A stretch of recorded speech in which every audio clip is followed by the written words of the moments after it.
Good afternoon. I hope you all had a good lunch, either at the Women in Technology lunch or the main lunch, or somewhere out eating good barbecue, which is something I hope to do while I'm still here. So this afternoon we have a network automation focus, and our speaker for this tutorial will be Jeremy Schulman, who works for MLB.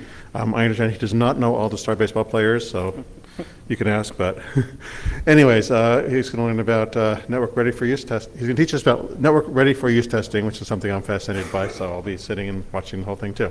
Jeremy? Thank you. Thank you. Thanks everybody for joining after lunch. This is a tough slot, and we've got 2 hours together. So everybody settle in. What I'm going to do is show you something we built at Major League Baseball to help us through a project. So we use the term network ready for use, and this approach uses an open source piece of software called PyTest. I'm going to show you what we did with it. Just a little bit about me. I've been in the networking business for 20 years, mostly on the vendor side. So I am now heading up network automation at Major League Baseball. It's the first time that I've been on the customer side, which is really great because now I get to go to all the fancy dinners and not pay for them. I've been exclusively focused in the area of network automation since 2012. I happened to have been at Juniper Networks at the time and got to do some really amazing things and really started looking at how can we take the tools that the server and now DevOps people use and apply them to networking. I'm 100% focused on network automation. I don't identify as a network engineer. I'm not a network engineer. That's too hard for me. I'm a software engineer. It's a lot easier than being a network engineer, trust me. I do a lot of open source and community stuff. I really love doing this type of thing, so thank you, NANOG, for having me, and many thanks to Major League Baseball for letting me be here. What we're going to cover in this tutorial, everything that I'm going to show you is available on GitHub, so you can always go back and play with this. In fact, my hope with presenting this information to you is not for you to understand all the things that I'm going to talk about, but it's just to get you interested so that you will spend some time and play with it. And I hope that I've made the tutorial information on GitHub accessible so that you have an easy time using it. But I'm going to go through all of the things so that you can hopefully have a good time with it. I'm going to talk about what I mean by network ready for use. I'm going to talk about some general testing concepts. I'm going to focus a lot on using PyTest as a tool. And I'm going to be doing a lot of live coding. So if you are new to the world of Python, then you're going to see a lot of Python. If you're familiar with Python, then you're going to see some really interesting stuff with Python. If you have questions, I'm going to take like little breaks in between. So we're going to do a little bit of slides, a little bit of coding, a little bit of slides, a little coding, just to break it up. And if you have some really poignant questions you'd like to ask, please do. Or if you'd like to hold them to the end, I'll try to save time. So about you guys. I'm hoping that some of you have experience with Python. Just by a raise of hands, how many people have been working with Python for over a year? OK, so for the people who can't see the audience, that's probably 70% of the audience. How many people have been working with it for over 2 years? OK, maybe 50%. Over 3 years? OK, now we're getting down into the teens. OK, how many people are familiar with PyTest, have used PyTest? OK, so a good number of people, not the vast majority. So this will also be a little bit of an introduction to PyTest and what we do with it. I'm presuming most of the folks here are network engineers who are working on automation projects. But how many people here are software developers working with networking teams? OK, so there's about maybe 10 folks here. That's really encouraging. I think we're going to see more and more of that over time. I'm very encouraged by that. OK. About PyTest. PyTest is an open source piece of software that software engineers use primarily to unit test their software. So if I write code and I want to test my functions before I put it to production, I would use this code to test my stuff to make sure that it works before I hand it off for use. We are not going to use it for that purpose. We are going to consider our network as the code. You hear the term infrastructure as code a lot. So we're going to think of our network as code. We're going to treat it as such, which means we're going to test it. And what we're going to test is the operational states of our network. So most of the talks that I've seen for network automation have to do with configuration management. That's great. It's important. This is not that. We're not going to be talking about any configuration management. This is all about the operational state of the network, and I'll get into the details of what that means. So when I talk about network ready for use, what we're really trying to capture is, does the network operational state meet the desired outcome of the design? So normally you would have this workflow pattern of, I'm going to design a network, or I'm going to design some kind of change that I want to make to the network. I'm going to build that change. I'm going to make a configuration change. I'm going to push that configuration change out. And then I'm going to run some tests to make sure that the resulting state of the network is as I expect it to be. So maybe you're making a routing change on one router, and then you go and you look at the 5 other routers to see, did that route propagate? So when I talk about operational state of the network, what I mean is did the route propagate, for example? Like, do I see it where I expect to see it? And in order to understand if our job is done as a network engineer or our change is complete, we want to have some confidence that everything is working as we expect. And so as part of this validation block, we run what is called network ready for use. And so that's just a term that we use. I think other people might use that term. Has anybody heard network ready for use as a term? Okay, so it's not a very popular term. I heard it because we actually asked a vendor to quote us software to build, to do what I'm showing you, and they use that term. So I like that term. So I'm going to talk about what we did at Major League Baseball. We are moving into a new building. It's very shiny. But we have 2 offices, and we're moving into one new building. And that one new building is multiple floors, like maybe 6 floors in this new building. And we have hundreds of pieces of equipment that we're putting into it, hundreds of switches that we're putting into it. All different types of models. They do different types of functions in our network. But what makes it very challenging is that in New York, the only people that can actually do the installation are the union folk. So we have one group of people that is physically installing the racks, another group that is physically installing the switches and power, another group that is running cabling, and then depending if we're going through different rooms or different floors, we have all this other different cabling. And so while this is a greenfield environment, what we're really doing is we wanted to be able to audit, did the installation team do their job? Like when they say they're done, they said, yeah, we set up MDFA and that room is done. Since we didn't install it, we need to know, did they do it right? Is it cabled correctly? Did they do their job? Is it actually done? And if it isn't done, how can we pinpoint where the mistakes are so that we can give them information so they can go fix their problems?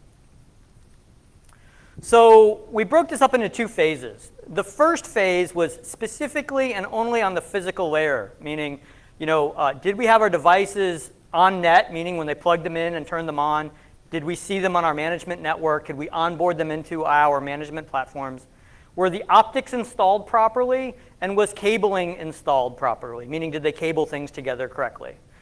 Now, as kind of basic as this might sound, this was a really interesting use case for operational state because it had nothing to do with configuration management.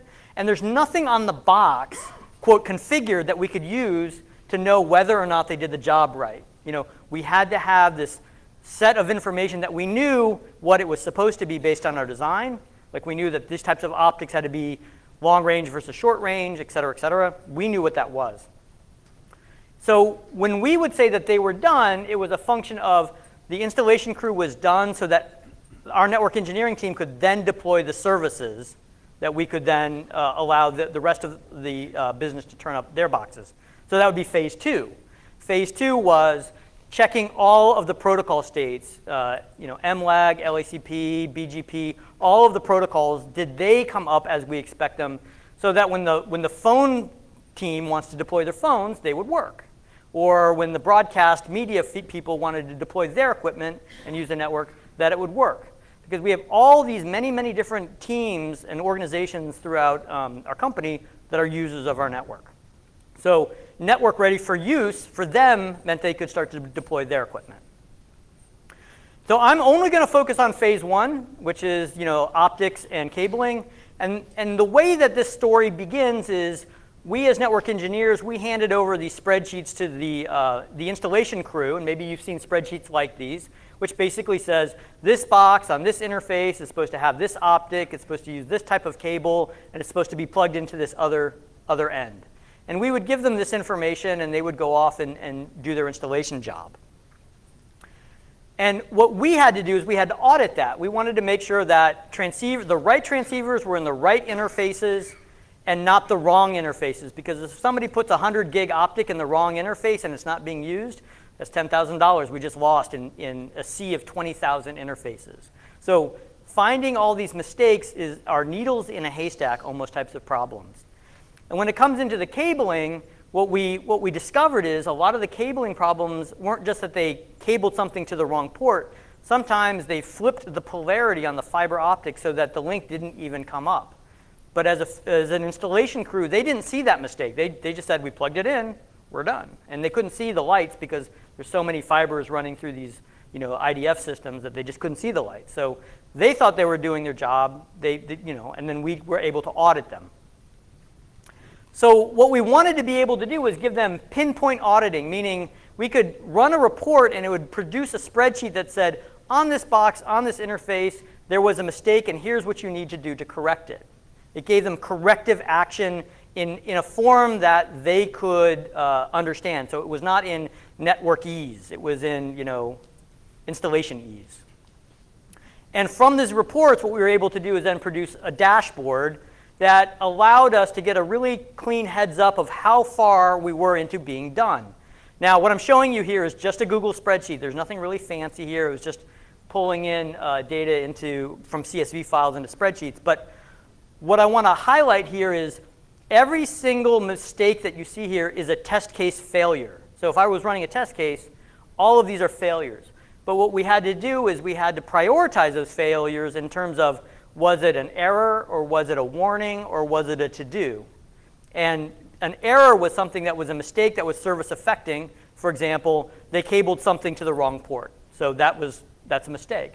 If they put the wrong optic, if they put an optic into a port that wasn't supposed to use an optic, that's just a warning. It's not going to harm the system. It's just, they just made a mistake. They need to fix it. And then to-do essentially indicates every test that failed that meant that they had more work to do. For example, maybe they needed to put an optic into a port or they needed to cable something. My cabling test failed, but it was simply because they just hadn't done the work yet. So what I'm going to show you is not only can you use PyTest to run tests and get a pass-fail, but you can categorize or prioritize them into things that are meaningful to you. So why did we have to automate this? Again, it comes to scale. A lot of times people ask me, why should I automate something, and is it due to scale? I have 30 boxes. Do I need to automate my system? I don't have that big of a scale. Well, it really is, what is the facet or the measurement of that scale? I have 300 devices. We're not Google or Facebook with 10,000 devices. But if I calculated the number of tests that we would have to run, it was almost 23,000 tests. That's 300 devices, and those devices had 48 to 60 number of ports. But if somebody was manually and individually testing every facet, they would have to do 23,000 tests. Nobody's going to do that. They might run a few show commands and eyeball it, but nobody is going to do this. And what we found is because we were staggering our deployment, we couldn't just run one test and be done. It was sort of like we'd run a test on a room, and then the next week they'd get another room done. And then the next week, we found out we had to make a design change. We're like, oh no. We need 3 more switches in this room. So we'd have to change our design, add more switches, recompute all of our test cases, and then rerun everything again. So even though we didn't have a lot of boxes, the scale and complexity had to do with the number of tests and then the change in our environment. Right? So that we had actually many changes throughout the installation. Like we discovered that one room didn't have enough power, and so we had to move boxes around. Or we discovered that the server guys made a mistake and we need 4 more switches to support all of the new interfaces that they had. So there was a little bit of design change and then refactoring of our test cases. Okay. So what I want to do is quickly show you what this looked like when we run the test, because I like to do like the cooking show. I like to show you the turkey before I tell you how we make the turkey. So what I'm going to do is I'm going to show you a few screenshots, and then I'm going to drop in and I'm going to actually run PyTest so you can see what this looks like in kind of a real world environment. Can you guys see that okay? Yeah. Okay. All right, so when you run PyTest from the command line, you can get it to output in a way that shows you every single test case and gives you a brief result, just passes or fails. So you can quickly see these are all passing. You get a summarization at the bottom. You can see how many things that you're running. And if you get a failure case, it'll just say failed, and you can see the summarization at the bottom. Now, what I wanted to do was get more data. I wanted to understand, well, what was the nature of that failure? So a plugin that you can get with PyTest allows you to get your reports in an HTML output. And you can then bring up a page, and then you can kind of point and click through that page. And here what I'm doing is I've opened up a little bit more detail on those failures. So it shows you, for example, that where an optic was expected, there wasn't one, right? And so that's a mismatch. In the vernacular of my test case, that was a mismatch. I had a certain expectation that there would be an optic of a certain type, and the actual was there was no optic. Now, that's a test case failure, but when I translated that to the facilities people, it was that's a to-do. You need to install an optic in that place. So what I'm going to do now is I'm going to drop in and show you what this looks like, and I'm going to take you through a few command line options with PyTest so you can kind of see what's available with PyTest. I'm also later going to show you how to install it and do all the things, but I just want to get to the good parts right away.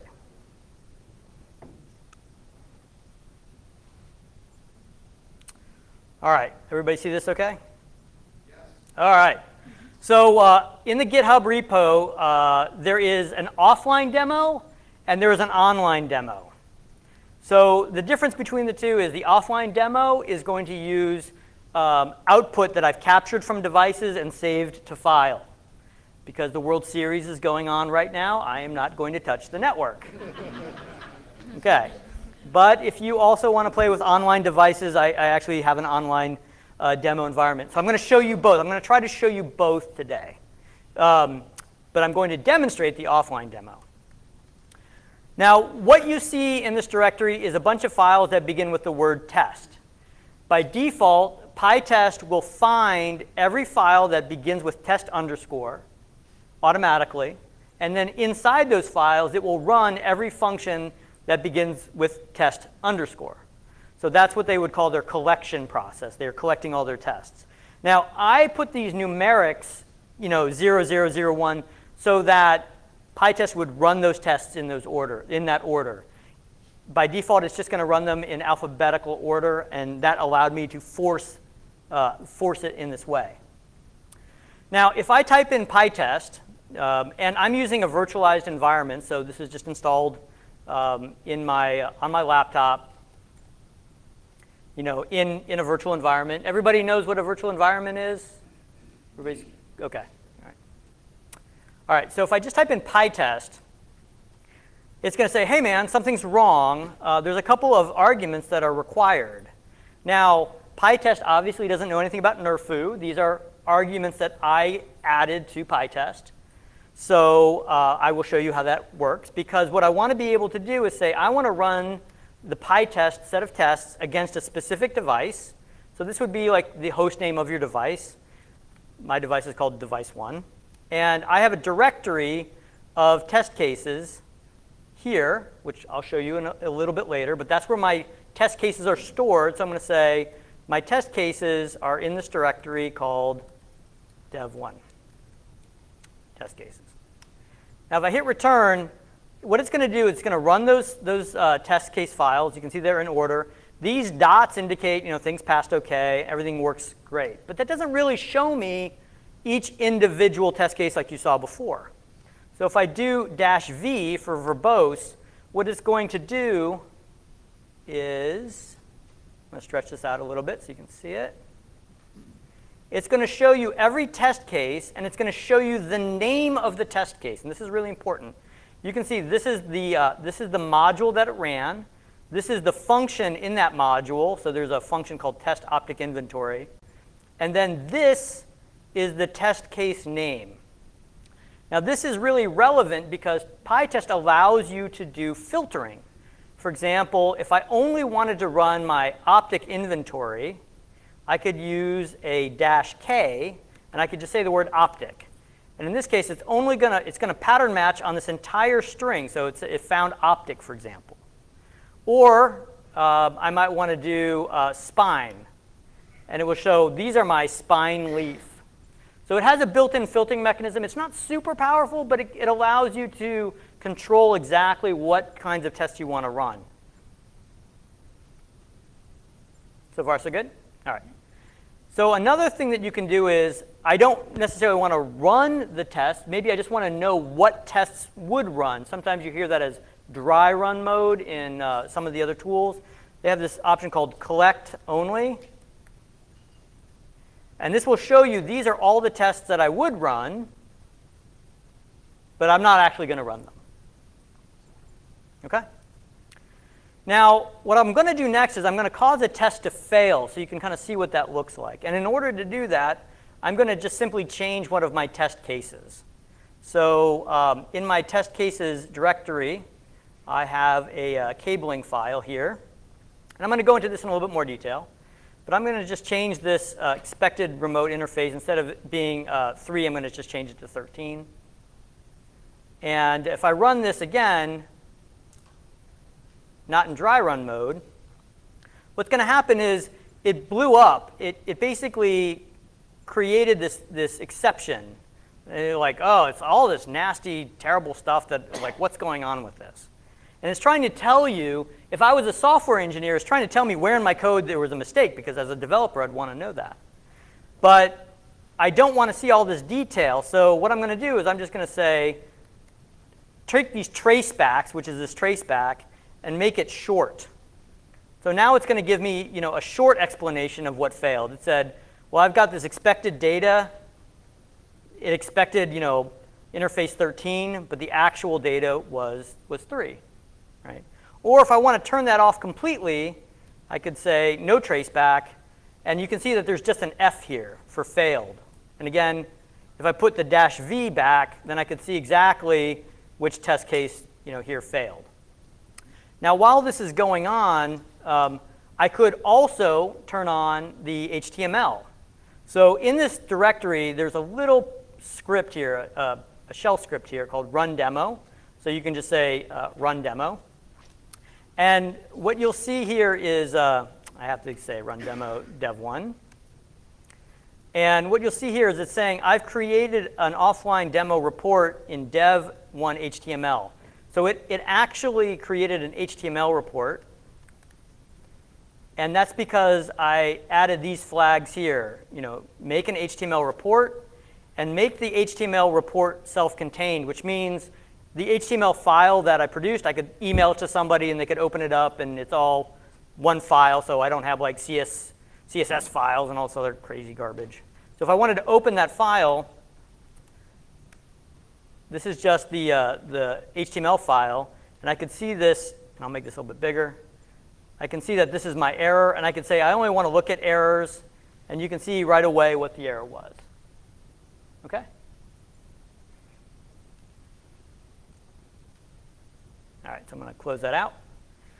So what we've covered really is, what PyTest is, some of the command line options. We've covered some of the ways you can get verbose details out, a couple of different ways to see the information, but more importantly, how you can filter out some of that information.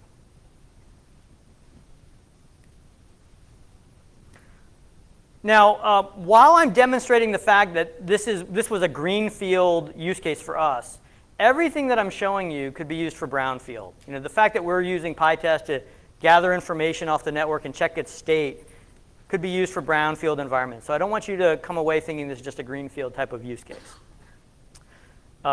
Before I go into the next section, does anybody have any questions on this part? Okay, great. Okay. Yep. So as a workflow, which as you said could be greenfield or could be brownfield, it could be I run this test in my data center, is it still ready to run, maybe you call it, instead of is it ready to run? You showed the idea of having the list of exceptions that you give to people, either data center robots that you program with Python or people that are going to go swap optics and stuff. Do you give them a link to the ability to rerun the test on their own? Or how do you envision the workflow of these sets of things need to be done, and how much autonomy do you give them to see, to sort of run the component test that failed next to the thing that you're asking, the action? Yeah, excellent question. So, and you'll hear me say this a lot, your mileage may vary based on your, specifics of your use case. Our specific of our use case was we had third-party installation crews, so what we had to provide them were spreadsheets that the foreman would then go talk to the actual installation crew.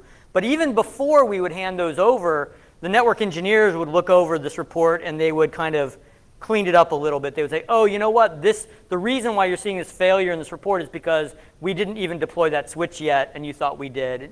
So we would actually do a little bit of grooming before we sent it out. That's right, yeah. So we would run the tool, we would produce the spreadsheets, we would groom it, and then we would hand over the spreadsheets. That said, if we wanted to make a more robust tool for the internal use of our own team and we wanted to use this long running, we would take a separate self-service type of portal approach. Okay. Yes? That is later on in the tutorial. So every little piece of nifty thing, I'm going to show you piece by piece, code by code. How many of you are doing testing, in some semblance of just testing in general, like automated testing in some way? Okay. All right. So afterwards, I'd love to talk to you and understand what kind of tools you use, because I'm a tools junkie. But I'm going to talk about a few concepts of testing. Why do we do testing, and what is its purpose? So for us, we wanted to determine whether the network was ready for use, as I've talked about.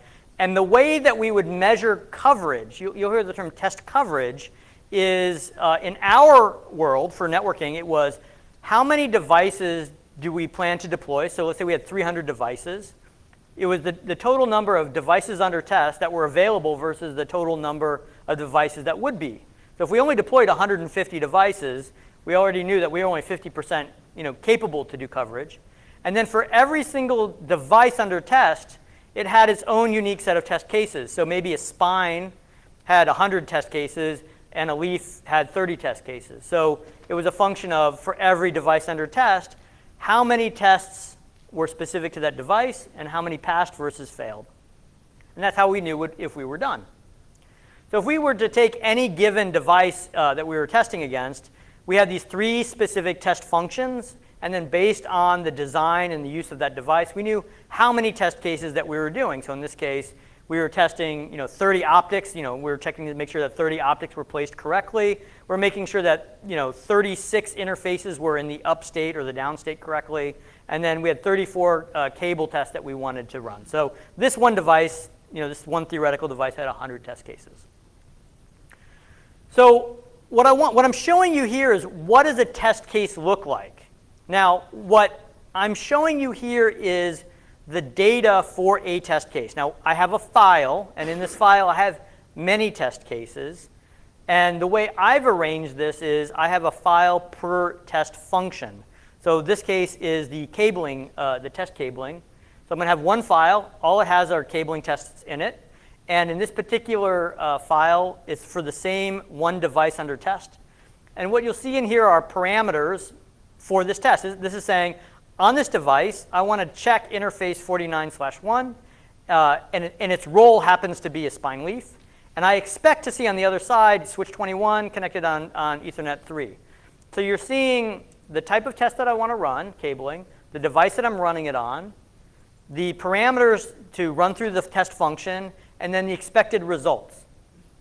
Now, where this information comes from and how this file is generated, I'm going to talk about later on.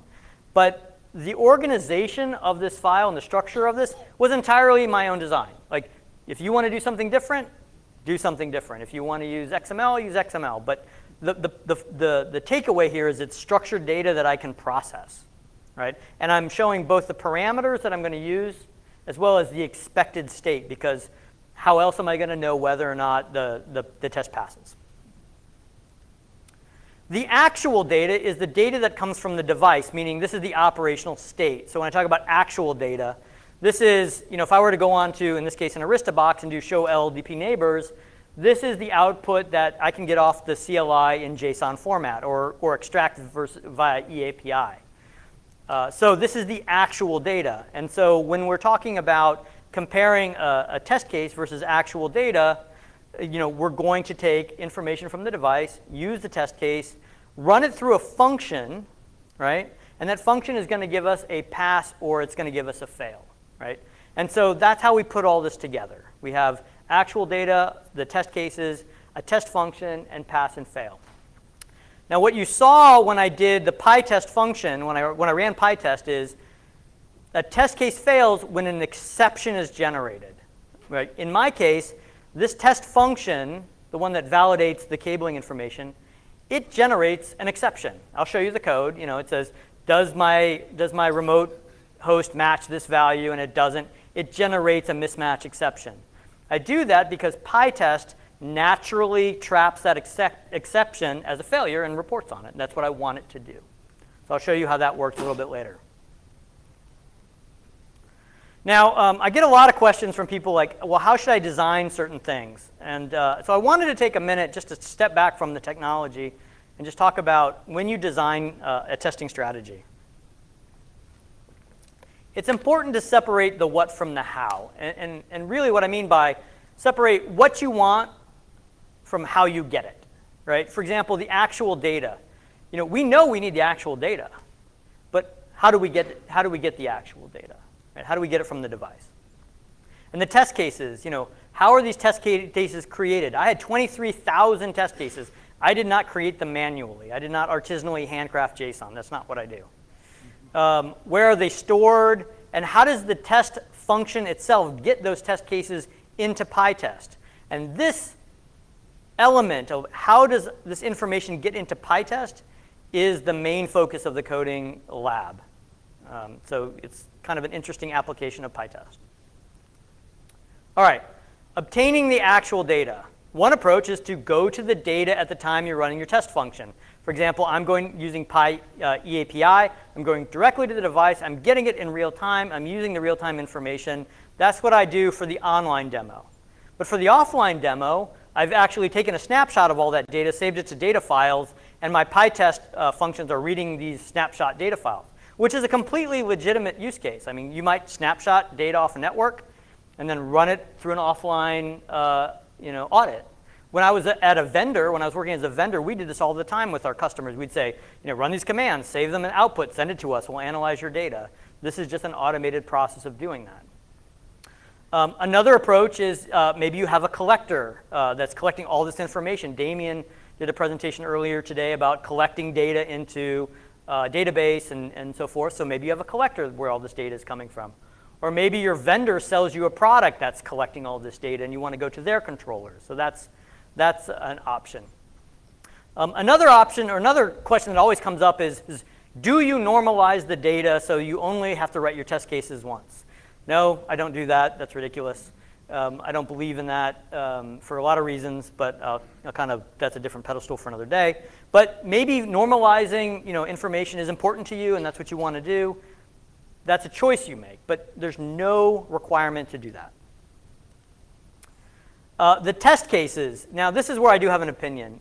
When you're going to make test cases, write a piece of software that automates your test cases, that builds your test cases for you. For example, I had that spreadsheet that you saw on slide number 3. I could process that spreadsheet and generate all my test cases. And if you've never done Python automation programming and you're just getting started and you're like, what's the first thing I should learn how to do? Learn how to do that. Like, take a spreadsheet, dump it to a CSV, process the data, automate some test cases. Because really all you're doing is creating JSON files. It's a very simple it's a not complex use case to start developing Python skills. So where would you get them? Like spreadsheet, I like that. I have an internal database that keeps all this information for me.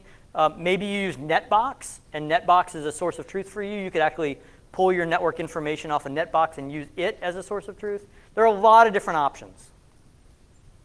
And then finally, when you write your test functions, and I'll show you one, when I'm writing the test function that tests the EOS cabling, for example, my test function is very specific to the output of EOS. and I have a different one if it was for Cisco, and that's okay, right? Don't try to over-engineer a solution to try to abstract all the things, because it's not necessary, and it's a lot easier to write specific pieces of code in order to focus in on the problem you're trying to solve. Now, if you want to add layers of abstraction, that's okay too, but don't feel like you always have to do that. Okay, so just a quick recap. Test coverage is a collection of testing functions, and then how many functions you run over every device. It's okay to write tightly coupled test cases and test functions. I generally would suggest when you write the test cases, keep the same definition of the test cases, although the data that you put in there might be vendor specific. For example, the interface names may be Juniper or EOS or Cisco specific, but the structure of that test case, the fact that you had params and expected, keep that consistent. Okay. Any questions before I go into the next segment? All right, we're getting into the codey parts. Okay, intro to PyTest. So my goal here is to give you a brief tutorial about some of the ways that you write Python for PyTest. I could spend 2 hours just giving an introduction and covering all of this material. I have some links at the end where you can watch some really great videos on really getting to know PyTest, but I'm going to just try to touch on the things that we're going to be using today.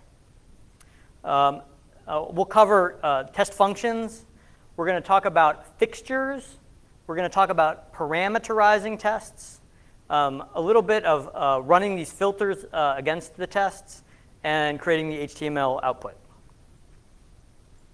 All right, last slide before we jump into code. To install PyTest into a virtualized environment, you only have to do pip install PyTest. And there are over 700 plugins that you can use with PyTest. I happen to be using the HTML version, or the HTML plugin. So there's a PyTest HTML.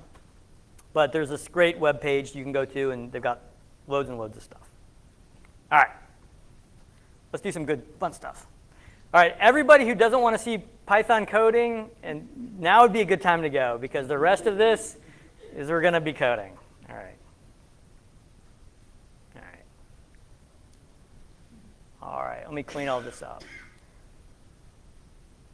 All right, so let's go in through a little bit. The first thing, we already covered the fact about, test functions begin with the word test, or test files or modules begin with test. There's also a special file called conftest.py. Now, you can think of this file as an automatically imported module by PyTest. So anything you put in here is shared across all of your files. This is where you're going to put common functions or fixtures.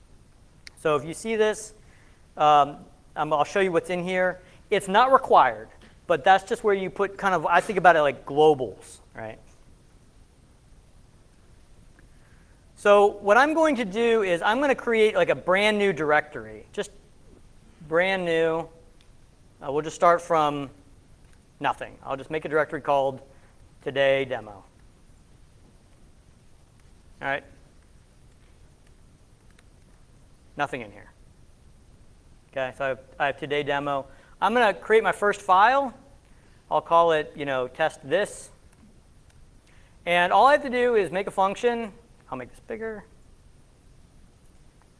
All I have to do is make a function. It just has to begin with the word test. I can call it this.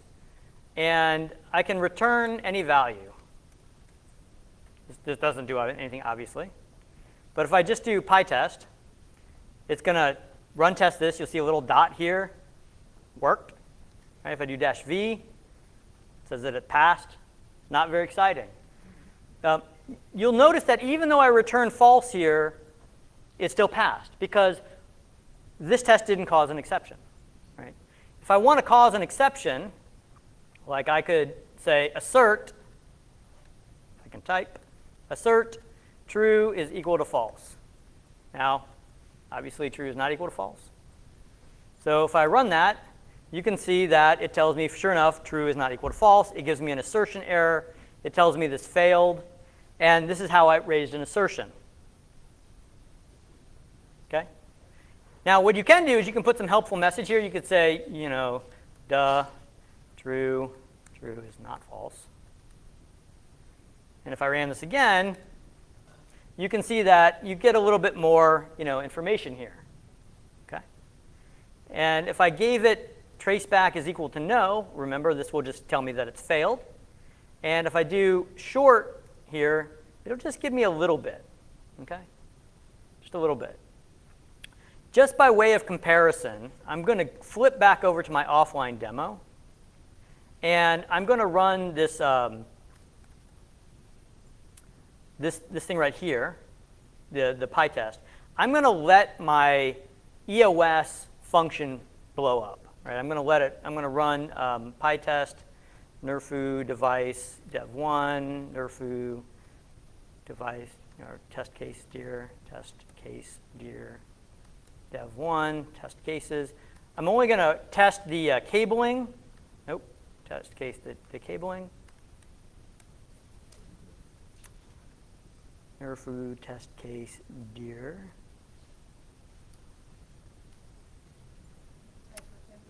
Yeah.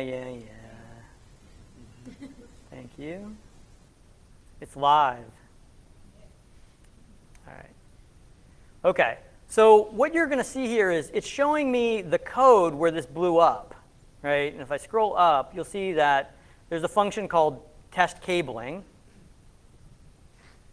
right? And it even tells me where this, where this blew up at. So if I was a software engineer and my code had an error in it, this is really, really helpful, right? It tells me exactly the line in my code where it's raising an error, in this piece of code. Here I can see the exception type that it's raising. But for us, when I do this test right in this file, it's not really interesting. It's like it's just happening in that file, right? Okay. There's another way you can generate an error. If you import PyTest, rather than doing an assertion, you can just say PyTest fail, this test case failed.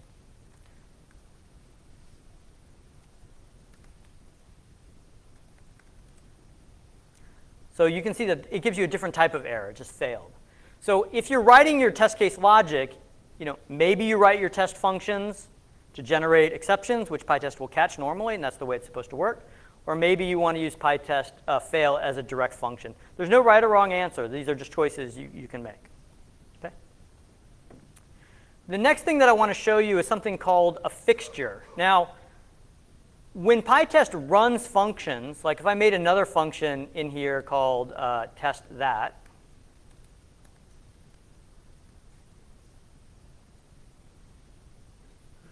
you can see the same function it's running, it's testing these two functions. When I was creating test cases that was running the same function again and again and again, but had different test cases, what I was doing is I was parameterizing that test case, right, to pass in a different set of options over and over again. That's called parameterization. And there's two ways that you can do this. I'm going to show you the way that you're going to read on the internet, and then I'm going to show you the way that I learned how to do it for this particular use case, which is a dynamic way. Okay. So a fixture is a function that essentially returns data. So let's call it these items.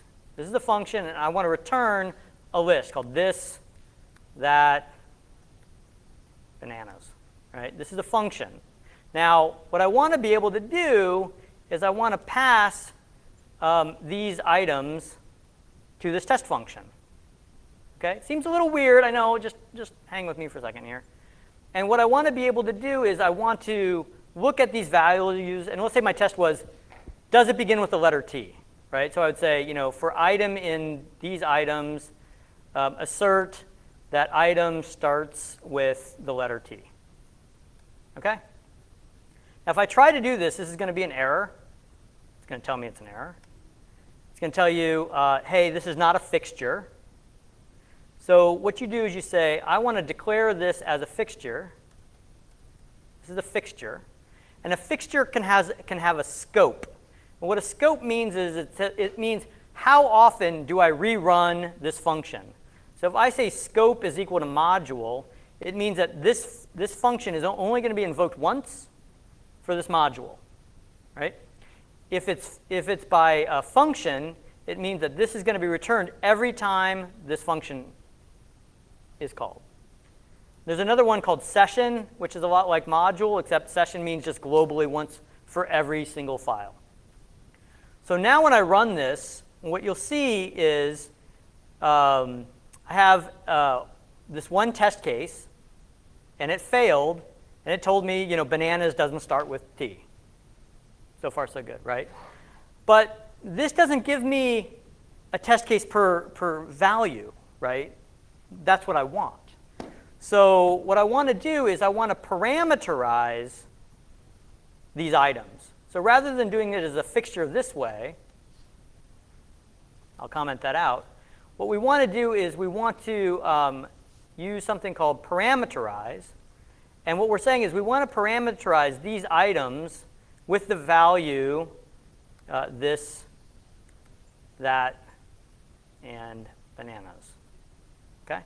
So what this is saying is it's going to take this is the variable that we're going to parameterize. It has to match this word here.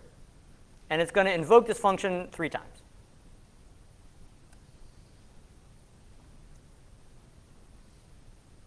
So now it says, this, that, these all failed because this is no longer a list, right? This is now an item, right? So because this is being iterated, the value is first the string, and then it's that, and then it's bananas. And so I was iterating over a string. That's the wrong thing. So really, what I would do is I would change this to be item,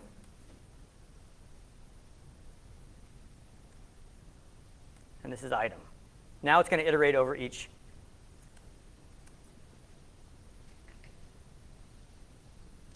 And I have to get it, you have to match the words.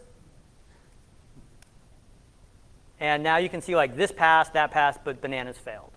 Okay? So the reason why I'm presenting this material like this about parameterization is because the main function of everything that I'm about to show you next has to do with parameterizing the test cases based on the device. Because one device is going to have a different collection of test cases. Now, what you're seeing me do here is I'm hard coding these values. Now, if you have a database full of test cases, you can't hard code them. You can't hard code them based on a device. So what you really have to do is you have to dynamically parameterize these tests. And this was really the aha thing that I had to figure out how to do. And this material has never been presented. I've never seen this material presented online. So what I'm about to show you today, I've never seen it presented, even in like programming workshops. I showed this material to a PyTest expert, like who reviewed my slides. And he's like, I haven't seen this done before. This is really cutting edge stuff. So good luck with that. So you guys get to see it first. All right. Any questions about this level of introduction about PyTest? OK. I'm going to get back to the slides. Doing OK on time, actually. I'm doing great on time. So am I going too fast? All right, good.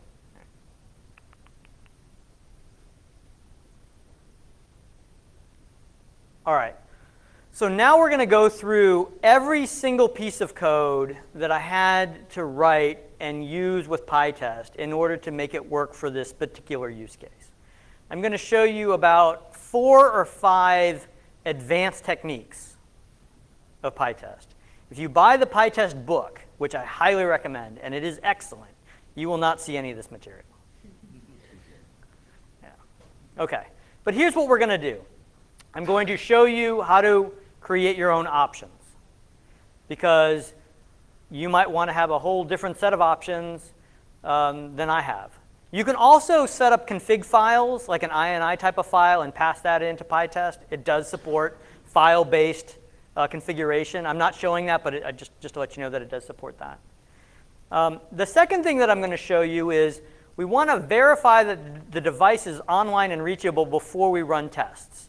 For example, if I've got 100 test cases, I don't want to try to run 100 tests against a device that isn't even online and get 100 failures. I want to know that the device was unreachable because that's a different type of failure to me. Now, once I have validated that the device is online and reachable, there are a few things that I want to do. The first is, after I make a device connection, I'm going to have like a variable called device, which allows me to communicate to the device. How many of you guys have done things like Napalm or PyEZ or these types of libraries where you have a device instance? Okay, so this is what I mean. You have a mechanism by which to communicate information back and forth to the device. So how do we pass that to the device? The answer is it's going to be a fixture, and I'll show you how we would build that. And then I'm going to spend a lot of time talking about how we dynamically load the test cases for the device and parameterize our test cases. And then I'm going to talk about bulk data type of device commands. These are commands that maybe give you a lot of data. Like the example I'm going to show you, show inventory, where you use that same data again and again and again through multiple iterations of a command. So you're not doing show inventory 100 times. Okay? All right. Now I'm going to take a little while to explain this slide. So I'm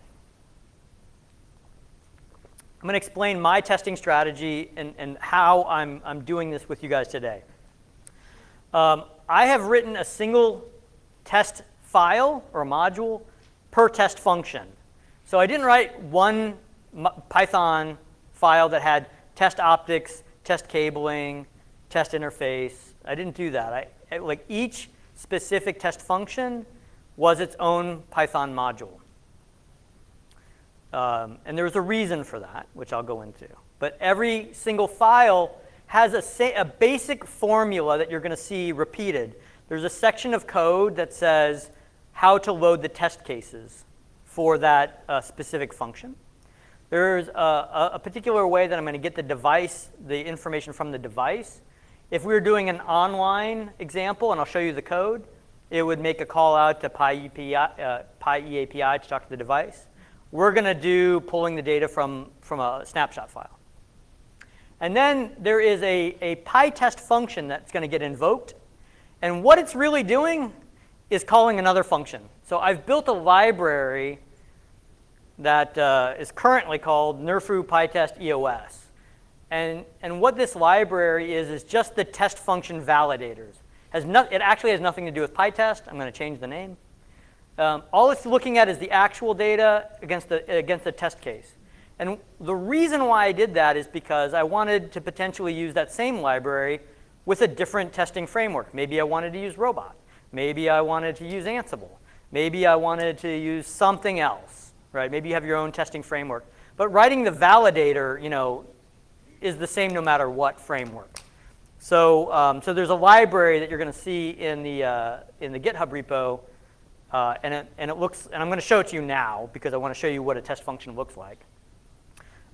In the repo, you'll see it's called right here, and you'll see that there's a bunch of functions in here. I'll go through these in a little bit of detail, but every single PyTest function follows the same basic formula. Okay, and every single device has a directory of test cases. So in my offline demo, you'll see that I have a directory called dev1 test cases. And here are my cabling, right? You can see that this is really just a JSON file. It's a list. And you can, what's that? Oh, that's weird. Oh, thank you. Let me get over to that, get out of that. Thank you. So in the repo, you'll see that in the offline demo, there's a directory of test cases, right? And you can see like there's one for cabling, there's one for interface status, there's one for optic inventory. So I've segregated every single test case by function. Now, in my production environment, I have a database, and I read from a database, and it's all very nice and magical, but that doesn't demo well, in this kind of environment. So I wanted to make everything easy for you guys to play with. So if you wanted to download this GitHub repo and tweak it and play with it, I like to call that, cake decorating. I give you something that works. You can kind of ice the cake the way you want it, and you can play around with it. Didn't want to put the database in the mix of things because that would overly complicate it. But what you're seeing here is really just a dump of my database into files so that we could use it for today's presentation. So every single test case, essentially is a dictionary, which says, its function, the device, the parameters, and so forth. So this one, I'm just going to fix back so it's not broken. And that's how every single file is laid out. For the offline, for this offline demonstration, what you'll also see is this directory where I have all the output for the show commands. So here's the output, again, for show LLDP neighbor. I just captured some information, and I kind of cleaned it up for our demo. Same thing for show inventory. Here's some information from the inventory section, that we're going to use for our demo. Now, the next thing I want to show you is a check. So this is a function that is in this library. And in this library, it's called test cabling. Now, if I had to do this all over, I would probably not call this test cabling because in the PyTest module, it's also called test cabling, and it's a little confusing. So maybe I would call this verify cabling, because really what it's doing is it's taking the actual data from the device, and it's taking the test case data, and all it's really doing is comparing the information in these two dictionaries. So what does that logic look like? The first thing that it does is it says in the actual, in the actual data, I have this data structure called LLDP neighbors, and in my test case parameters, I have an interface. So what I end up doing is I first check to make sure that that interface shows up in the LLDP output, because maybe it's there and maybe it's not. And if it's not there, then what I generate is a missing error. I say that this information is missing. I can't perform my test case because the thing that I'm trying to measure is missing. So I've created a very specific exception type called missing error, which I'll show you in a minute. But rather than using a generic type of error from Python like value error or runtime error, you can create your own exception classes. And it's this process by which I could then use to prioritize, is it an error, is it a warning, et cetera. So you have a lot of capability to customize the type of exception and how you interpret that exception through PyTest. So I do this a lot because sometimes in the networking, when we pull out data, there's things that we want to measure, things that are ephemeral pieces of information, like an ARP entry or an LLDP entry. And if it's not there, you want to know that it's not there versus it's there and you're measuring it and it's wrong. So that's the first thing I do, is make sure that it's there. And then I look and I see, does the interface or does the remote device match? And so here I'm kind of looking at the actual data compared to the expected data. And I'm lowering the string so that I don't have to worry about string compares for capitalization or whatnot. So I'm saying, does the remote system match? Is it switch 5 when I think it's switch 5? And I'm basically generating a list of types of errors. So because there could be more than one error. Like maybe it's the wrong device and it's the wrong interface, or it could be just the wrong interface on the correct device, et cetera, et cetera. So I'm trying to check all the things, and then I just kind of put them into a list. And if I have any errors at all, what I'm then generate is I generate a mismatch error. And you can see that this type of error actually supports an actual, an expected, and an actual. So this is my exception. And the reason why I do this is because I want to be able to capture the data in my exception and pull that data back out without having to string parse anything. I just want the data so that I can manipulate and use that data, and I can create valuable types of reports based on that data. And you can see that every type of exception that I create, I do implement the string method. And this is what shows up by PyTest. This is when they interpret that exception, it translates that exception into a string, so you get that output on either the CLI or what you saw in the HTML report. So you have control over what you want to report and how you want to see it. And that's how you do this. This NRFU exception is really just implementing or subclassing runtime error. It doesn't have to be runtime error, it just needs to be an exception class. Again, all this code is available for you guys to look at. All right. So that's what a testing function looks like. It's really just comparing those two pieces of data and generating an exception based on the logic that you have. All right? I'm going to go back to the slide deck now.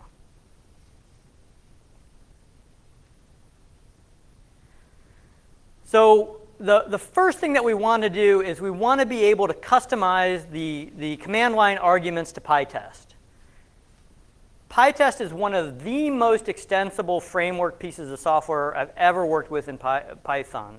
It's probably my #1 package to use in Python land of all time.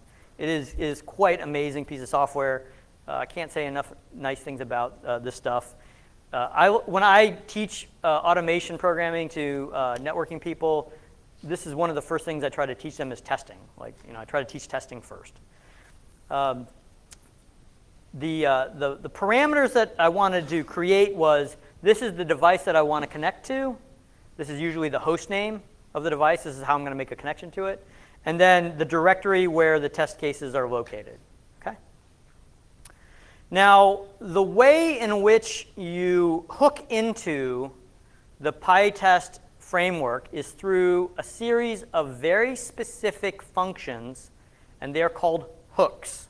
So if you go onto the PyTest documentation site, there's a very specific section called hooks. And they're not, they're documented like you would imagine a software programmer would document them, but they don't really explain how to really use them. You're left hunting around. So the purpose of this tutorial is to show you how to use these things. All right. So I'm going to actually show you the code. I'm going to play with the code so you can kind of see how we do this. There is a hook called PyTest add option. And you put that in the conf.test.py, that top level file. And this gets called before everything is run. And it works a lot like parse args, if you're familiar with Python general args processing. And in it, you can tell it which arguments that you want. You can tell it if it's required or not. And you can do it a little bit of help. So I'm going to go back into the offline demo. And if I do pytest -- help, and I look for nerfoo, you're going to see that there are these custom options. And you can see that I have nerfoo device. I have one called nerfoo test case directory, which you've seen. And then I also have one called ssh config. I don't know if anybody uses ssh config files a lot. I use them a lot because a lot of times my devices are not in a DNS or a hostname, and I use an ssh config file to deal with IP addresses and usernames and passwords and so forth. OK. So if we look at, in the library, in nerfoo pytest EOS, if you look in that config test.py file, you'll see this PyTest add option, right, where this has got defined. So if you import this library, and you import this function, you get it automatically. So in the offline demo, for example, if we opened up that pytest.conf file, what you can see is that I imported, from this library, I just imported that hook, which means I get it by default. OK? Now, if I wanted to override that and do anything that I wanted,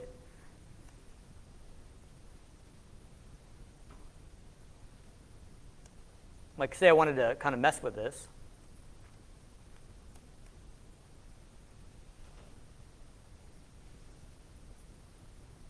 right? Now, I'm not going to add any special items. So now if I do this and I go to custom,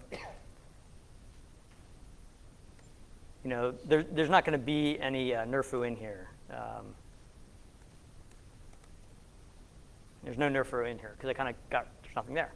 So if I wanted to create one, I could say, parser dot add option. You can see there's an add option function. You give it the command that you want.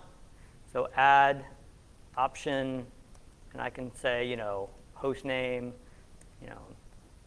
help equals, this is host name. Now, I didn't say required is true, right? So I can do grep hostname. You can see now there's hostname. And if I wanted to make it required, this means that it won't run unless I provide the value. You saw that before, how the program wouldn't run unless I provided some value.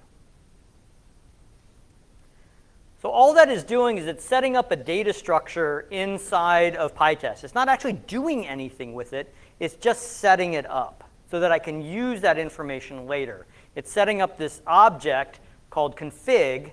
So in PyTest, there's a config object that allows us to store that information and make use of it later. Okay.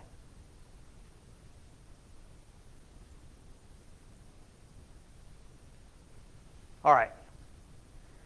So the next thing that we want to do is now that we provided the host name or the device name, we want to reach out and touch it. We want to make sure that it's reachable, that our credentials are correct, that things are OK. And if it isn't OK, we want PyTest to exit out immediately. Okay? I'm going to show you both offline and online. I can't do the online test because, again, World Series. But I'll show you the offline version of this, and we'll do a little cake decorating as we go along.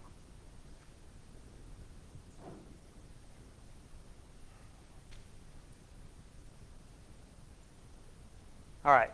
So for the online, the way we do this is there's another hook function called session start. And it is passed a session object. And the session object has the config object. So where we just set our NRFU device name and our NRFU test case, this is what stores that.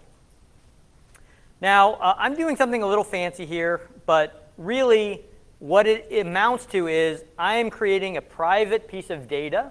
This is why you see the underscore. And because I have access to this config object throughout all of my test functions, I'm going to want to refer back to this information again and again and again. So I'm going to store this information for my config. So here's my NRFU. And what I'm doing is I'm storing my test case directory so that I have it available to me as a Python path object so I can read from it. So here I'm getting the device name from my option, so you can see how I'm getting it. I'm getting the SSH config to see if it was passed. And then this is PyEAPI device object, and it's going to pull in that device object and create it based on the device name and some of my SSH config. And then what I do is I probe to see, is my device reachable? If my device is not reachable, meaning the IP address is not online, then I'm going to call this function PyTest exit. And this is what causes PyTest to exit the way you saw, where it'll stop immediately. But to me, that's not good enough. Just to make sure that I can test it, IP reachable is one thing, but I want to make sure that my credentials were OK as well. So I try to run one command. I do like show version just to make sure that it works. Or I happen to be passing environment variables called EOS user and EOS password. Maybe I forgot to set them, which happens a lot. So, right, and so I'll try to execute this command, and if it generates a connection error, I say, hey, maybe you forgot to do this, and I exit, or if it's not a connection error, it's some other type of error that I don't know, it'll just tell me, hey, I don't know how to get to this device. But here's the interesting thing. I then, once I have this device object, I then actually hold on to it. I store it. Now, this is not like, this is not normally what you should do, but it works, so, it's open source software. So what I end up doing is because I'm already connected to this device and I know that it's good, I want to hold on to it because I want to get to it later. Right? So I actually store it, I attach it to my little private piece of area, and I call it .device. Now, for the offline, I don't have an actual device that I'm talking to. What I have is a directory full of the actual show data. Right? So let's take a look at what that looks like. That looks somewhat different.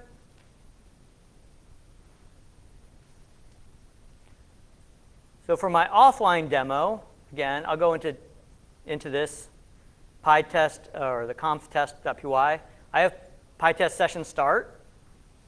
And you'll notice that, again, I set up this config NRFU private dictionary. I just set up a dictionary, and I say, My show outputs directory is the directory that I happen to be in, the device name, and then dash show outputs. This is, again, it's a demo. But you can see I've got device name dash show outputs up here. And this is where all this data is. But you don't see me actually doing a test. Like, well, what happens if I provided a device name that didn't exist, and I didn't have that data, and then it tried to use it? Well, this is what happens if I try to do that. If I say dev2, it's going to try to run stuff, and I get all these errors. Like, I get all these errors because that file doesn't exist, right? Let me do it this way. PyTest, nerfoo device, dev2, nerfoo test case directory, test case, dev1, test cases.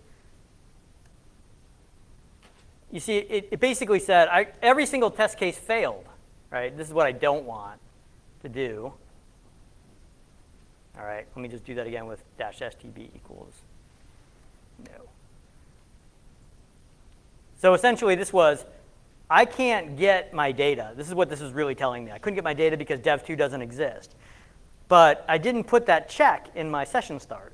So what would I do? So let's do a little cake decorating. I'm going to go in here, and I've got this show outputs directory, right? So maybe I want to make sure that that works, right? So I want to say session config nerfoo show outputs dir exists. Or I could say is directory. If not directory, then pytest exit no directory for this device. Right?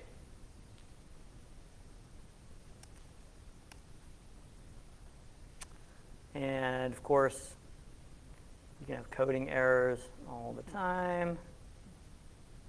We'll fix that. And it says no directory for this device.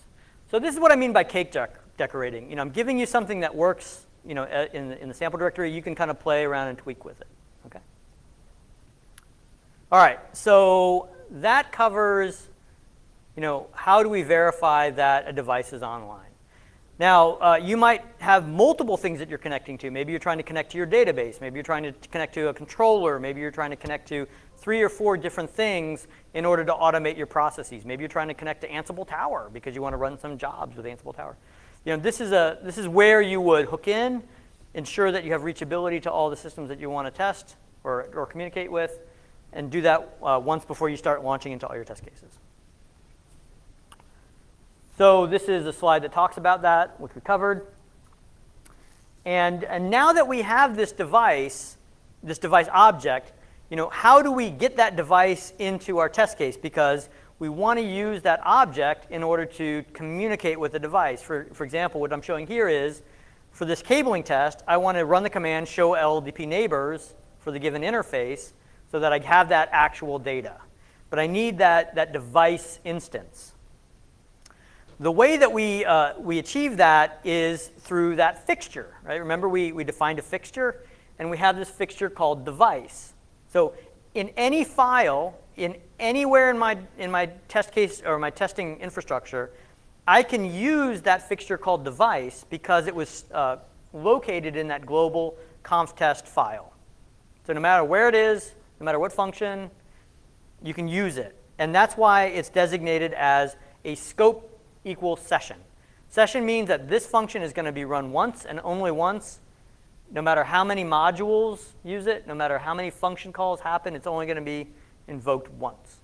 And here, what I'm showing is I'm just creating a device instance, and I'm returning that device instance. Now, that's one way of doing it, but the way I did it, because I did it a little bit more fancy, was in the online version. Remember, in the online version, we actually kept it around. We kept this device around. And so this fixture is really simple. It just says, in the scope session, in this device, I have another fixture. Again, remember, this is kind of advanced, right? I have another fixture called request. Request is a standard PyTest fixture object, and it allows you to gain access to all sorts of really good things that PyTest is holding on to, one of which is the config object. So if you ever want to get information about the config in any one of your tests, no matter where it is, all you have to do is include the request fixture in your test function, and then from that you can get information out. So what I'm doing is I'm using that to gain access to the config structure, to gain access to my private NRFU config, and it just returns the device instance that was actually first created when we started our session, right? Now, this is a little bit fancy. You know, you could just recreate the device, you know, make a second connection. There's nothing wrong with that, but this is the way I did it. Okay? If you look at the offline demo version of the same function, what it's really doing is it's creating this device instance. It's never trying to connect to it, right? I want to maintain the same device instance structure, but I just tack on this directory called show outputs dir, right? Because this is where, you know, this is where I stored it. You'll see where I use this in the test functions in a minute. So again, the whole purpose of this fixture is to return the device object that my function is going to use.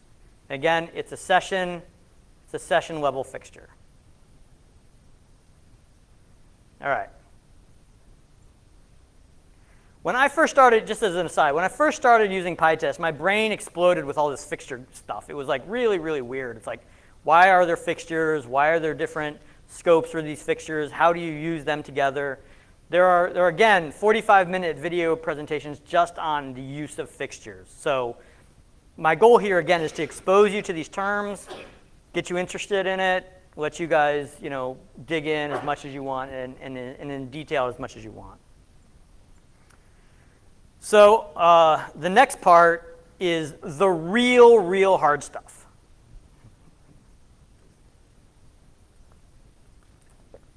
Okay. So now that we've dynamically set the host, you know, is it dev1, is it dev2? We pass that as a parameter. What we want to be able to do is pull in the test functions and the test cases that are specific to that device. Now here I'm saying my test files are located in this directory. So switch21.build1 is a directory, and it contains files for all my test cases. In my production environment, that actually, I might not have that. It might just be, I'm just pulling from a database. But I'm telling PyTest where to get this test case data. Because, and I want to reemphasize this, because what I want to do is I want an individual test case run for every single test case. I don't want there to be just one function that is 20 test cases, and if one failed, the whole thing fails. I want individual context-sensitive information so that I can pinpoint what needs to get fixed. Okay, how you do this. So what we're going to do is we're going to introduce another fixture. This fixture is going to be the test case. This test case is going to be one and only one dictionary of information that I showed you. If I got a file of 100 test cases, this fixture is going to contain only one dictionary, the one that we're iterating through. And we're going to use that information so that we can then call the actual EOS cabling test function. So you can see, like, I'm using that word test function or test cabling twice, and it looks a little confusing. I'll clean this up in the next pass of this, where the NRFU would say NRFU verify cabling. Because what's happening in the NRFU.testCabling function, that's where it's comparing the actual versus the expected values. But the question is how do we parameterize that test cases file, or that test cases fixture? Now, the way we do this is there's another hook function, and it's called generate tests. And its sole purpose, well, its primary purpose is to dynamically parameterize fixtures. Okay? So what's happening is that this function called PyTest generate tests, it exists in every single module. So in test cabling, there's this function. In test optics, there's this function. Every file gets its own copy of this function. And PyTest will call this when it's trying to figure out what tests it wants to run. And what we're doing here is we're saying, OK, I know the test case directory because that was passed to me from my options. And what I want to do is I want to go find the file, test cases-cabling, in this case, .json, and I want to load that file, and the contents of that file are going to be what is going to parameterize the fixture called test case. So there's a lot of blocking and tackling in here. We'll go through it a little bit specifically. This file, again, we're going to load it. We're going to get the JSON payload out. That's going to be a list of dictionaries. That list of dictionaries is going to set the fixture called test case. And I'm going to get into the thing called IDs in just a second, so we'll come back to that. But again, what's really, really important is that the string value here, test case, matches what you have in your test function. Just like we did the pytest.mark.parameterize, remember how those two names had to line up specifically? Same exact rule, right? This string identifies the fixture in the function. All right, so let me kind of flip over to some code so you can kind of see how that works.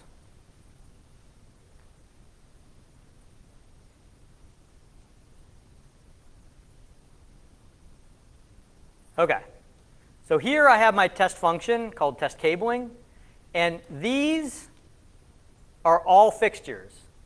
Any parameters, this is important to know, any parameters that you pass to a PyTest function are fixtures, right? Because PyTest is invoking this function.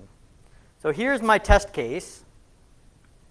And you can see in this particular file, I've got this function, generate tests. Generate tests is past this thing called a metafunc. I don't know why they called it this. This is just sort of like abstract magic. You know, they just gave it a name. But in this metafunc, you can gain access to the config object for which you had your test cases directory. Remember, we got that out of our test cases. And because I created this as a Python path object, what I'm doing is I'm taking that directory, and I'm saying, find me the file, test cases JSON, and that's going to be my test cases file. And I'm going to load that file into the test cases fixture. So there's this function here called parameterize. You can only call this once. You can only call this function once. So everything that you want to stick into this fixture has to be done once and only once.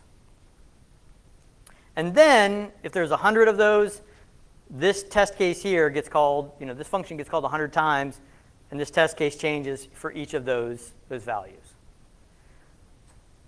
So this is really kind of tricky here. The reason why this function exists in this file and not in the global conf.test.py file is because if it was in the global file, then you would have to determine which function you were trying to load. Am I trying to load the cabling? Am I trying to load the optics? Am I trying to load the interfaces? Because this is essentially hard coding, hey, I want to load this file, right? I originally had this function in the conf.test.py global file. And then I had this big if then else. If it's this, then load this file. Else this, load this file. Else, else, else, else, else. And it got really unwieldy.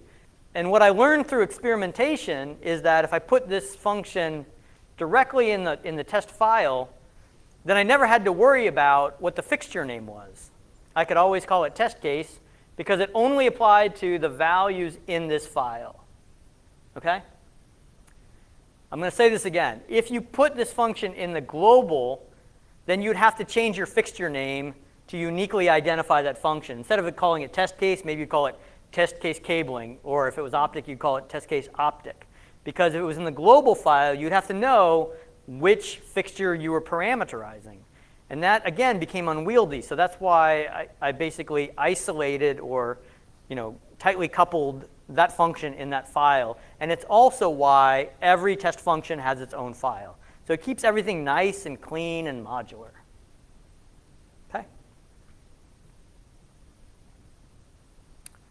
All right. I know this is a lot to digest, so we're right on time though, so we'll have plenty of time for questions. All right. The next really cool part is remember how I was showing you could filter based on the test case name. So you will want to control your test case name, because if you want to filter by it, you're going to want to control what that name is.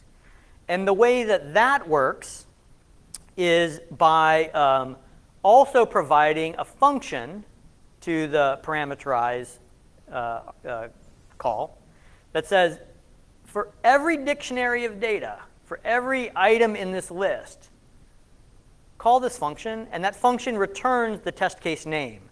So really what this function is doing is it's looking at the data, my test case data, and it's building the test case name based on the test case data.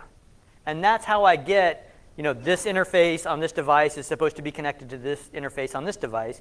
You can see that the test case says this parameter interface, meaning the interface that I'm testing against, should be connected to, through this role, because I have role in my test case, to this remote host and interface. But you can arbitrarily control that, whatever you want the test case to be. Now I'm showing this here in the parameterize hook function. This is also true if you were using @pytest.mark.parameterize. So if you're not using dynamic, this dynamic mechanism, you can also use it in the static mechanism.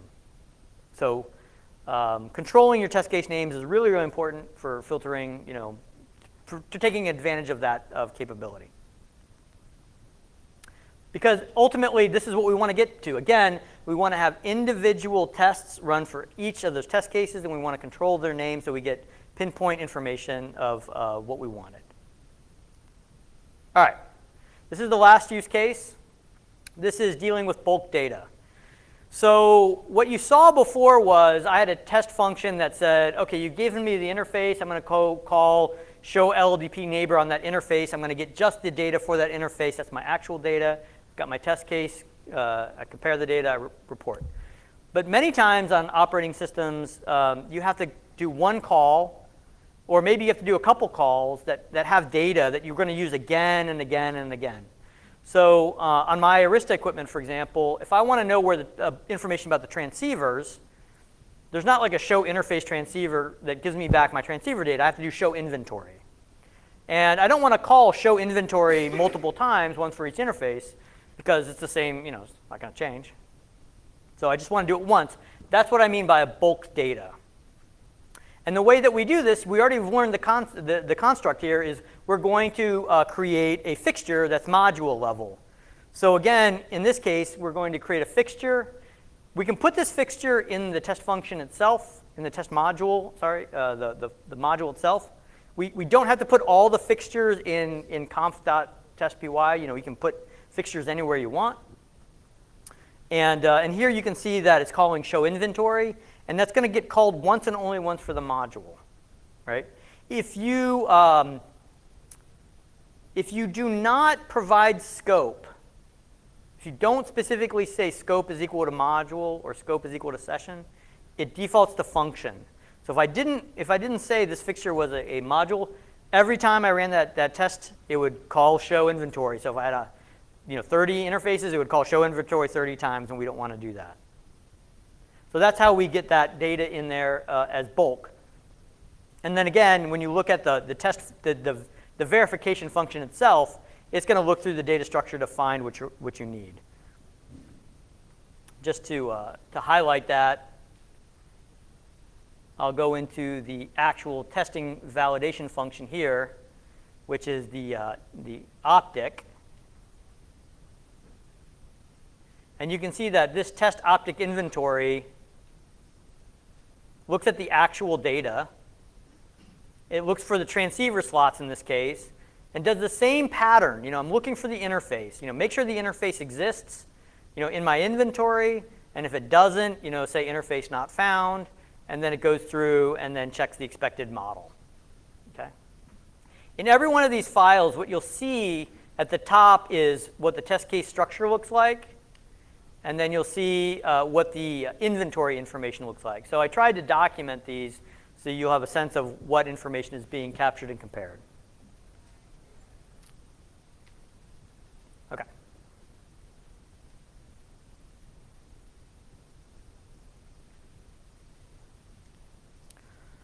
All right. Thanks for hanging in there for an hour and a half. I'm just going to recap, and then I'll take some questions. You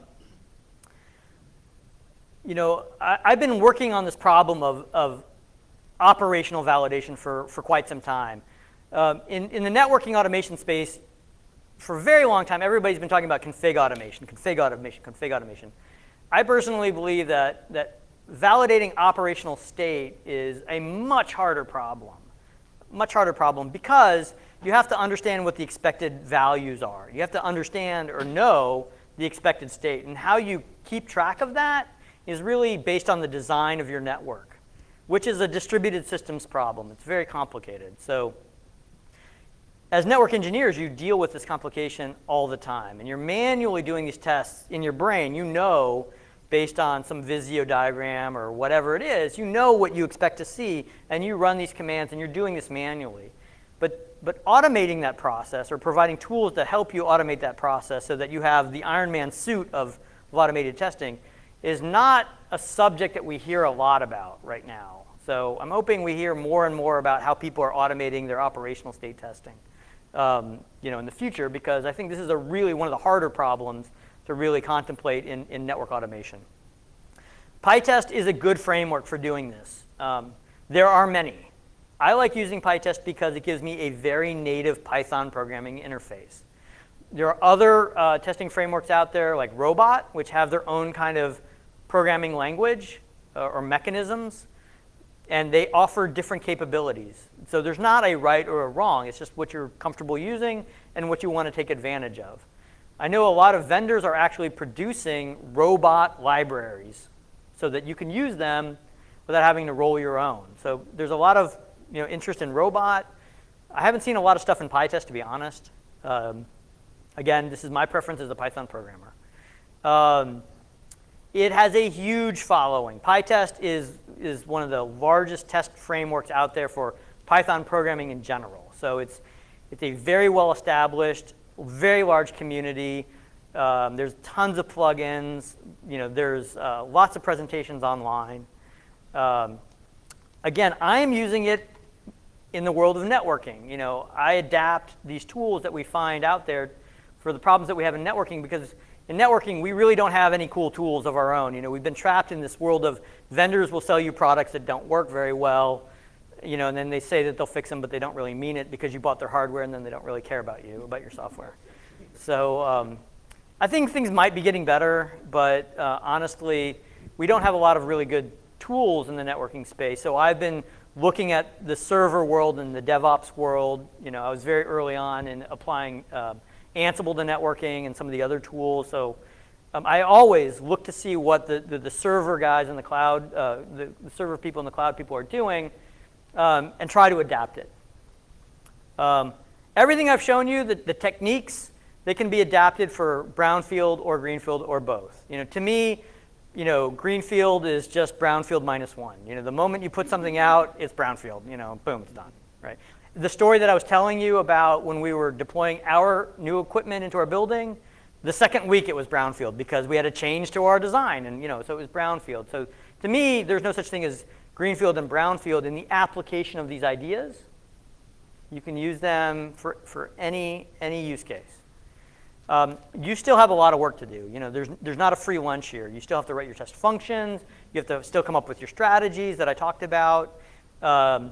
Some people have approached me about taking this NRFU stuff and making it a little bit cleaner so that there's a community of test functions and libraries and a little bit of more things that people could share. If there's interest in that, I think that'd be great. But I think there's an opportunity here for more operational automation tooling and testing, because we don't have a lot of it. These are the reference links. The first one is, again, the link to my GitHub repo where you'll find all of the code, all the docs, online and offline examples. I can't tell you it's perfect. If you do try it out and you find an issue, problem, open an issue in GitHub, and I'll try to fix it. A lot of these other links and references are to the PyTest docs themselves. So I tried to highlight the ones that we've covered today.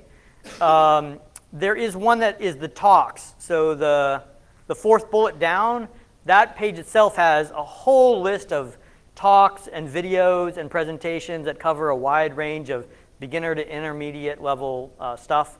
So if you heard me say the word fixture a dozen times and you're still like, what's a fixture? Because that happens. There's a lot of really good stuff out there. The book, the one with the rocket ship, I personally own. It's excellent. I think it's really, really great. The gentleman who wrote it, Brian Ocken, if that's how you pronounce his name, he actually reviewed my slides, which, thank you, Brian.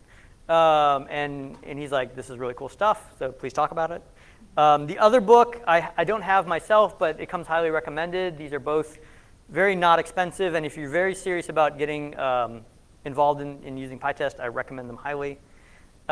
This pythontesting.net website is all you could eat, man. There's just like, podcasts and video presentations and articles just all about Python testing, et cetera, et cetera. Great resources. And then if you want to follow them on Twitter, pytest.org is their Twitter handle. So with that, I've got 20 minutes to answer questions or show any code or do anything you want to see that's in more detail. Anybody can ask questions, even Damien. Hey, Jeremy. Hey. Thanks for presentation. Very simple question, actually. You mentioned you had 300 devices, but every time you were actually, it was like for one device. It was actually mandatory options for one device. How do you manage the tests on the 300 devices at once? Yeah, excellent question. So what I glossed over was when I was running PyTest, I did it on a per device basis, right? So if I have 300 devices, I would have to run 300 PyTest calls, which I did. Like I had a bash script and I just iterated over them. And so it wasn't very efficient, but it was cheap and easy for me to dump my database of interface, of devices. And then I just ran a script that went through that list. Not very efficient, but the reason why I designed PyTest in that purpose was if I wanted to, say, Dockerize it and then launch a bunch of Docker containers, one per device, I could spin up a fleet of containers. Every container was one device, and I could do them all in parallel. Or PyTest actually has a parallel plugin. I haven't played with it myself, but if you actually wanted to try to run multiple tests in parallel, it actually will fork itself and do that kind of parallel action. But to answer your question specifically, one invocation equals one device, and I wrote a bash script to iterate through it. So it's kind of simple and cheap and easy. But I'd launch it in the morning, grab coffee, and then I'd have my spreadsheet, ready to go. So good question though. Yes. So Ansible is kind of a big thing, right? People are flogging in it, maybe more than they should. And I've had a lot of people come to me and say, well, you should use Ansible for this. So not only to pull the stuff off your devices if you don't have something like the EOS API, but put all your test logic in Ansible and then use it to call other things to analyze your output and stuff. You clearly have a different philosophy. Can you talk about maybe how those fit together in the case where you don't have a nice router API you can call directly from Python? Yeah, absolutely. Can I get the video back up? Just a sec. Yeah, thank you.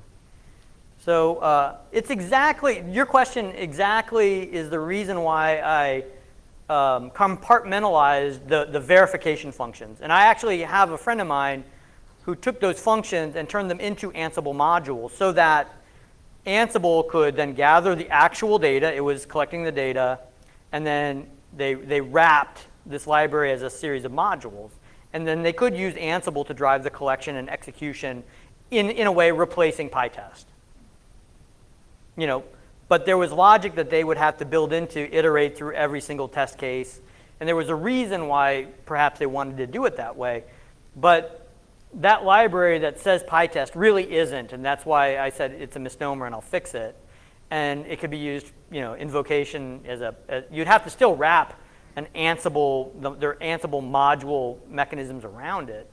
But it's a very fair approach. There's nothing wrong with that approach. Yeah, so I'll just stop there.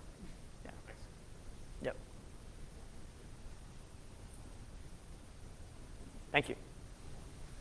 I'm sorry to jump in. Actually, I think it's, I personally tried, and I think it's the wrong idea to use Ansible for that, because their default strategy is that you will have, a list of tasks that will be executed per device, but the first one that failed, it actually doesn't execute the next one. So unless you actually explicitly say, keep executing and all of that, and the reporting is actually absolutely not designed for this use case. So personally, I think there's a lot of use cases where Ansible is great, but I personally try to use that for testing, and I think it's not a good one. Like somebody was saying on Twitter yesterday, you really know a tool when you know when not to use it. I used it for that, and I will not use it anymore. Yeah, it's fair, and I don't disagree with many of the things that you both said. Yeah. Other questions? Yeah. Go. Hey, Yeah. Kat with Apple. So I'm curious how you built your expected results. Was that all by hand for those 300 devices? No. For what you're planning to build it out No. as? Yeah. So I'm going to give you two answers. The answer that I would recommend people to do is you have some source of truth. For example, that spreadsheet. And then you programmatically use that as your input to generate your test case output, right? I happen to have a very sophisticated piece of software that is the design of my network that is a graph model database.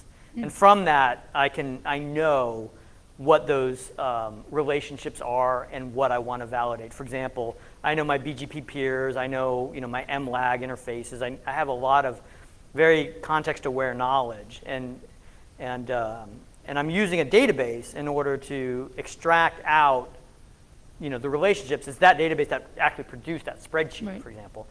But there are many tools out there that you could use, that aren't like roll your own database like Mr. Jeremy did. Like Netbox, for example. If you're using Netbox, and I think it's a very popular source of truth thing, it actually can give you some of this information. You could pull from its APIs, or if you're buying a vendor product and it has topology information, you could pull from it. So, I don't know, did that answer your question? Yes, it did. I was mostly curious because it's depending on which egg you have first, that database can then become the rest of your chickens for your patch plans and your as-builts and your topologies. I subscribe to that newsletter. From when you saw that design, build, deploy, operate, which is a very common pattern and a theme that you'll see in every single vendor product or platform piece of technology. The design part is, have some database that represents your network design. And from that, you can build your configs, you can get your test cases, you could build the artifacts like your cabling map, all sorts of things. So, but it's a very large investment if you're trying to build it yourself. There's a couple products on the market that are worth looking at that are very specific on their use cases. But unless you have the right kind of engineering, it's hard to do. Yeah, for sure. Thank you. Yeah, thank you. Good question. Just a quick follow-up to that question is, does PyTest provide an infrastructure to compare test results? For example, sometimes it happens like I upgrade my code and did a convergence test, and suddenly the convergence number are way beyond what it was result as a test before run, right? So is there a way we can compare test results, say it's a pass or fail criteria? You mean like previous tests? Yes. It does, actually. It's an interesting question, one that I have not explored a lot, but in a recent version of PyTest, they introduced this concept called a cache, which what they use it for, how they advertise its use is, I only want to run tests that failed the last time. So it's sort of like, I don't want to rerun all my tests, I only want to run the tests that failed. And they have this cache mechanism. So it's possible to exploit or take advantage of that technology in order to achieve the goal you just talked about. Because I think it's a very similar pattern, but Right. I haven't tried it myself. It's on my list of like next things to try. Right, because there's definitely not a pass and fail criteria. It's just like my convergence numbers increase, right? So how do you, quantify it as a test fail or pass, right? Something like that. Yeah.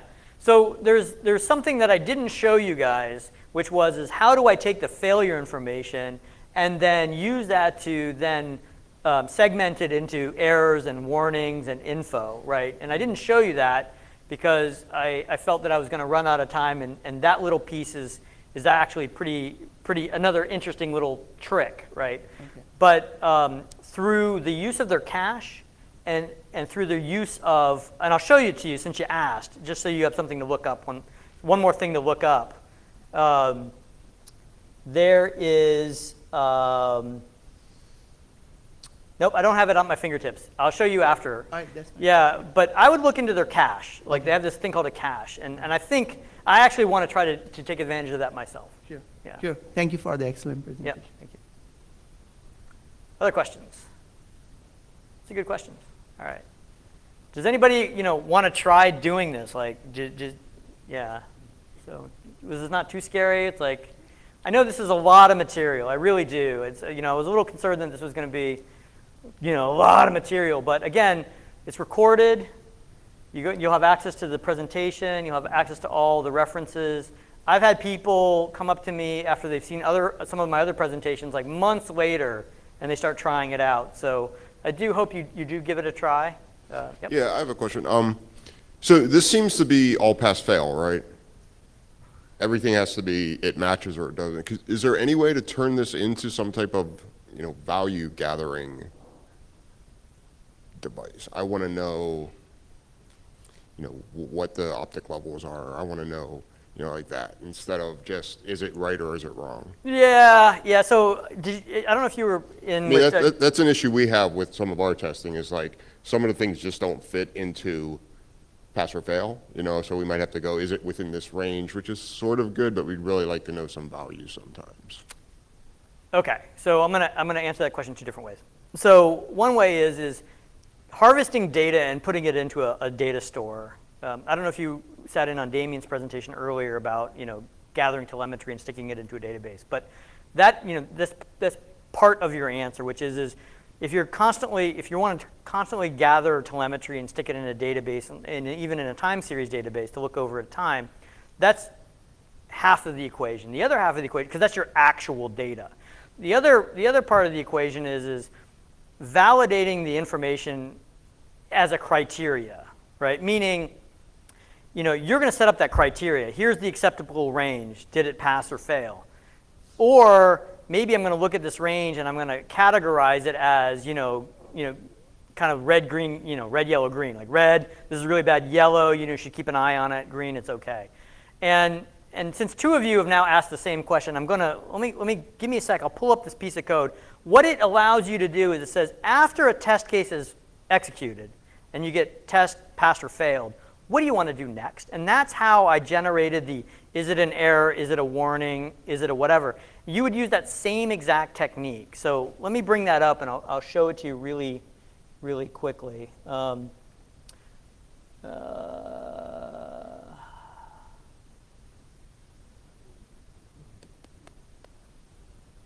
So,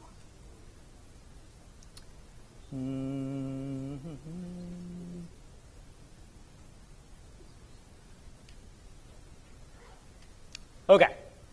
So inside of, this is like super advanced stuff. Okay. Inside of your global conf test file, this is what you want to do. You want to add a hook called PyTest run test make report.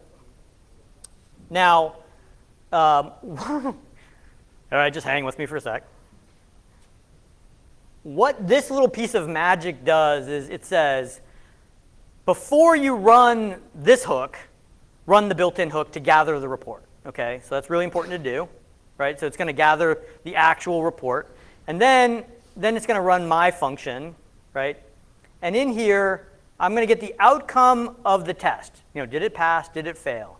This is how you do this. You basically say, give me, the yield says, give me what the test result was.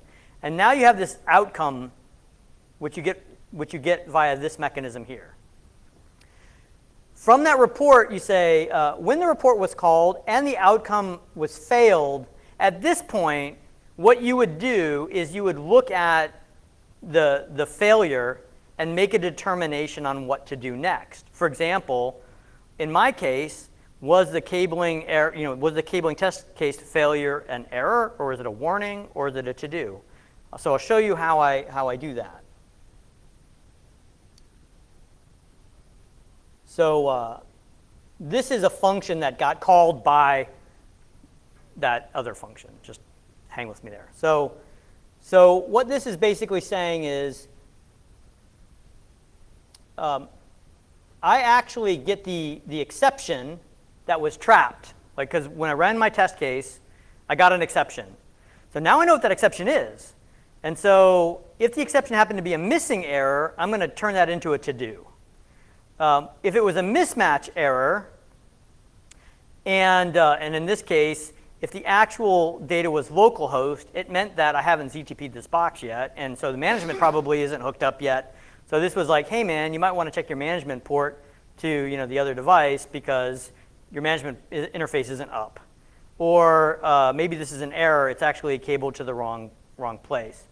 So when I was talking about earlier about crafting your own custom exceptions, you can use that in order to then generate your own custom reports.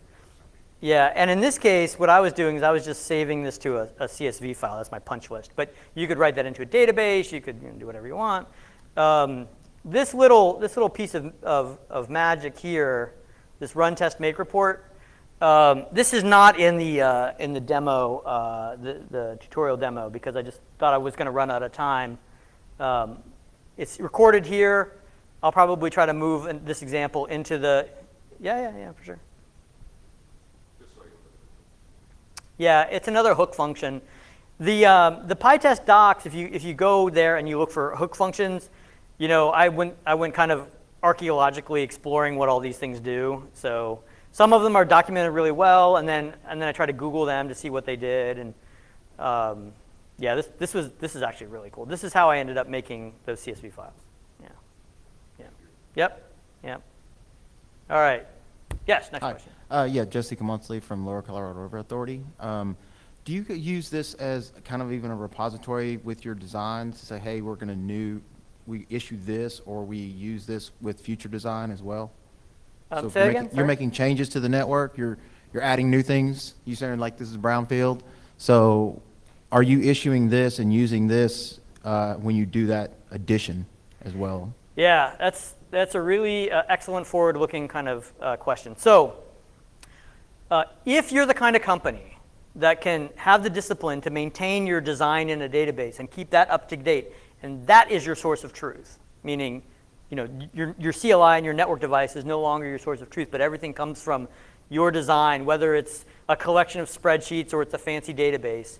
As long as that becomes your source of truth, then you can always programmatically then recreate your set of test cases from it. So if you can have that kind of discipline, props, because that's hard to do without having a really easy tool for people to use.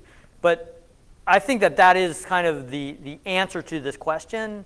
I think that's the right thing to do. And one of the next things that I'm looking at maybe giving a talk on is how to implement a lightweight version of that using like Google spreadsheets, just because that's something I see a lot. So, doing graph databases is really, really cool. Not everybody wants to do that, right. But spreadsheets, we can do spreadsheets, and if you keep your spreadsheets up to date, then yeah, that's a way to do it. But you have to be disciplined. You have to get off of the CLI. You have to get, you've got to pry the CLI from, their cold dead hands of, right. Yeah. But I do think it's the right thing to do. It's just hard. One other question. So is this tool able to be used for from operations standpoint, like, hey, let's just check everything, nothing's gone on when there's an incident or anything like that? Is it reasonable to expect us to do that, or sure. Is it just, hey, don't worry about it? Yeah, it's all how you kind of plumb that workflow. For example, we use Slack at MLB, and I wrote a Slack bot that the operations guys can do a Slack command, and they can run tests or do things. And so, but the back end, after they hit that command, could then invoke PyTest, run its stuff, and give them results. So it's all about, for a lot of folks, it's all about the user experience, whether you do it with, like, say, ServiceNow as a front end, or you use Ansible Tower as a front end, or you have some front end. Most of the time, people don't want to type PyTest, they don't want to, do the crafty command line. You have to give them a more consumable user experience. But absolutely, I think it's a great idea. Yeah, yeah. All right, 5 minutes. Other questions? All right, we're really clocking right on time.